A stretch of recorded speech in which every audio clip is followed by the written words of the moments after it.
Steve, the mind-body problem, is there a soul, a spirit, or are we just our brains? Has been around for a long time. It's fascinated me. I used to be in brain science. I come to you to ask you about the mind-body problem today. What are the different beliefs about it? How does it work? There's a spectrum of positions about this, as you might imagine. There are some people who would want to say that the mind is simply identical with the brain, or more specifically, that there's a relationship of identity between either types of mental states and types of brain states, or particular mental states and particular brain states. Some would say instead something just a little bit different, that even if there isn't an identity, there's an intimate causal relationship between either types or particular brain states and types or particular mental states. Then there are those who would take a kind of dualist position. Some would say, if they're radical or Cartesian or substance dualists, that the mind and the body are distinct kinds of stuff or substance. The mind would be something that takes up no space, it is active and essentially is thinking. The body is something that is essentially inert and takes up space. Is the ghost in the machine. The mind Something is the like ghost and the brain is the machine. There are those who take a more moderate kind of dualist position, often called property dualism, according to which there may just be stuff. It doesn't have to be characterized essentially one way or the other. It can be described at least partially in physical terms, partially in mental or mentalistic terms, and these two vocabularies needn't be reducible one to the other without residue. That would count as a legitimate kind of dualism, but it doesn't involve positing distinct kinds of stuff. So how do you look at the field? What do you think the evidence might be that people can use? Obviously, in today's world, neuroscience, brain evidence seems to be skewing the opinions very much to the former categories, that the mind is just an expression of the brain. In fact, people are even going further and saying that consciousness itself is an illusion. And we have these modules of ways of thinking, our senses and different things, and you put it together and the mind is an illusion. It doesn't really exist. Well, first of all, that's not new. And secondly, it's not, I'm not sure that evidence is skewing it in that direction, but the fact is we have a kind of sophisticated neurophysiological vocabulary that makes it seem like we're getting closer to explaining it. The more we learn about the brain, the more we can explain aspects of our mental life in terms of things that happen in the brain. Well, so some people claim. Others would say that we're still not getting any closer to the goal. I mean, Bert Dreyfuss once said that climbing a tree will bring you closer to the moon, but it's not a way that will ever actually get you there. So that if there's something wrong with the very project itself of trying to explain psychological kinds in terms of physical or physiological kinds, it doesn't matter how many promissory notes you eventually give. It doesn't matter whether you say, well, we're getting a little closer, we've explained this one tiny corner of the domain, and some future brain science or some psychologist of the future, or maybe God at least, would know how to fill in all the blanks. Okay, well, let's hear your view. Well, gee, to the extent I even think that the standard way of addressing the so-called mind-body question is even a well-formed issue, I would say I fall somewhere in this middle category of being a kind of neutral monist. I would be happy Monist meaning believing that there's in one kind of stuff. But I would say of that kind of stuff that it's intrinsically undifferentiated, that it has no privileged kind of description. We can look at the world through any number of different conceptual grids. The kind of a grid we use will determine the sorts of objects that will fit through the various grids. One grid, say a physicalistic grid, will allow us to see certain aspects of nature. Another psychological grid will allow us to see other aspects and other regularities in nature. And there doesn't have to be any reason for thinking that these grids can be reduced one to the other. Does that mean, though, that the fundamental stuff, your monist, your one kind of stuff, is not the purely physical world of fundamental forces and particles that physicists talk about? Well, I would say that might be part of the picture, but no description of nature can be entirely complete. And I mean, every time, look at it this way from the philosophy of language. Every time we use a descriptive category, we're using concepts. Concepts involve abstracting out from the world as we understand it and limiting the way we look at things. So every set of descriptive terms that we employ involves leaving something out.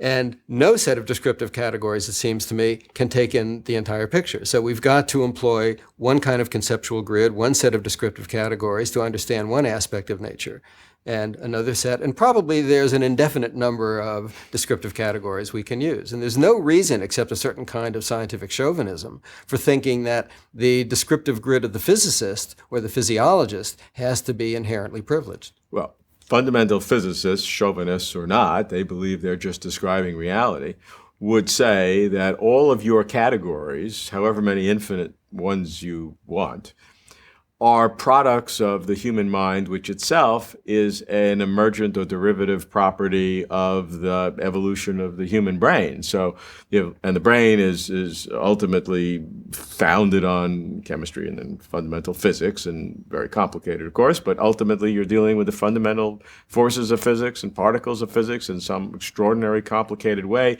out of which, through an evolutionary process, mind and consciousness arise, which creates all of your infinite categories, which you want to make something new and something special, but it really is, tertiary way down the road in terms of explanatory processes, and is really not really relevant at all to the real world. Even if the mind were caused by purely physical antecedents, it doesn't follow that the mind is causally and totally dependent on those physical antecedents. So, and explainable in terms of them. So, I'm the result of a union between my mother and father, but in lots of ways I'm quite independent of them and can't be explained in terms of any interaction that went on between them. So some processes can have an independent existence no matter how they arose.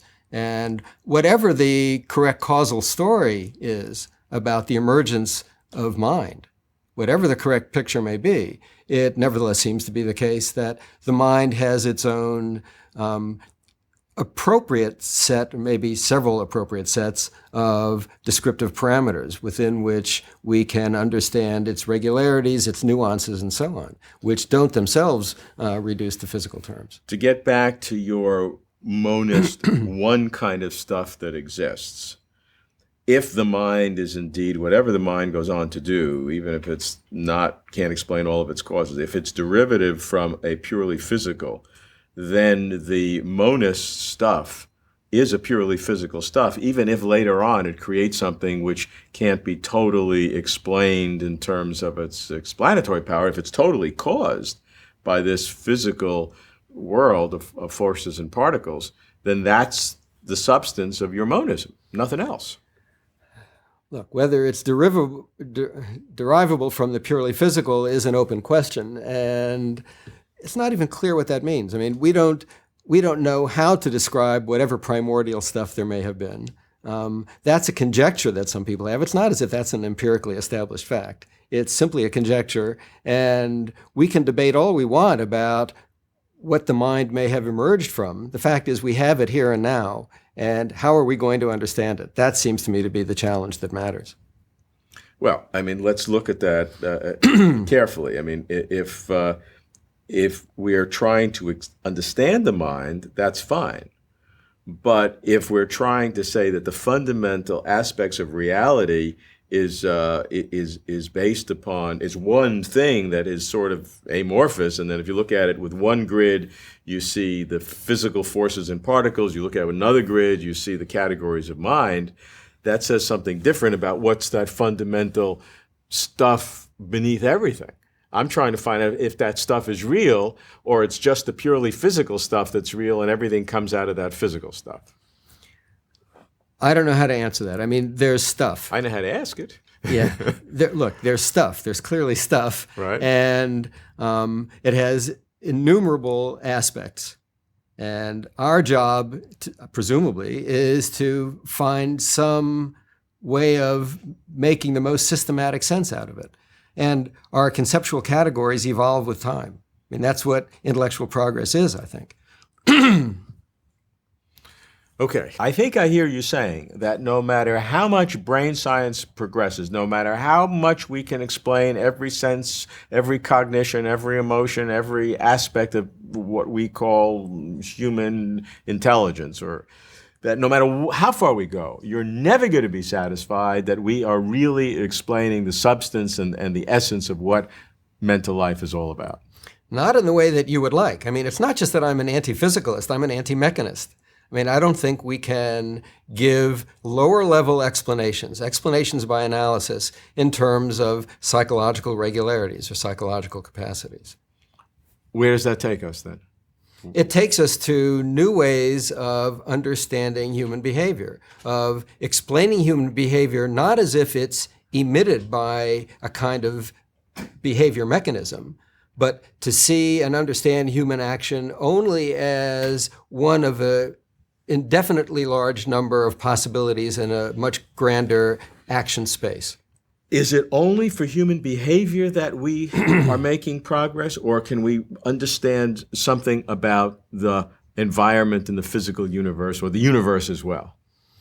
Well, certainly we can understand something about our form of life. It's only within our form of life that we can even make any sense out of our behavior. Because what counts as a reasonable action space within our form of life is constrained by that form of life. Look, there's a complication here having to do with what we even understand by a causal explanation. And causal explanations, or the very idea of cause, has to be understood as part of a network of concepts that includes understanding, explanation, intention, attitude, and so on. And these are real things that we need to be concerned with to understand reality. I think so. I mean, to me, causal explanations are like sorts of descriptive maps or sets of directions from getting from one place explanatorily to another. It's almost, if you ask the Automobile Club, how do you get from one location to another, they might offer you a variety of routes, each one of which has its virtues and its drawbacks and its own way of illuminating the passage from one place to another. I would say giving causal explanations is a little bit like that. There's no one privileged form for a causal explanation. There's usually not one privileged answer to a question, what caused, say, my indigestion? We can explain it sociologically in terms of what gave rise to the culture that allowed various kinds of spicy crops to be planted. We can explain it in terms of my neurotic Jewish upbringing. We can explain it in terms of my distress over a recent personal event or something of that sort. No one of these has to give the whole story. No one of them can give the whole story. So at the end of the day, if I come to you and ask you, how do I look at the mind-body problem? Is the mind the product of brain? What do you tell me? No.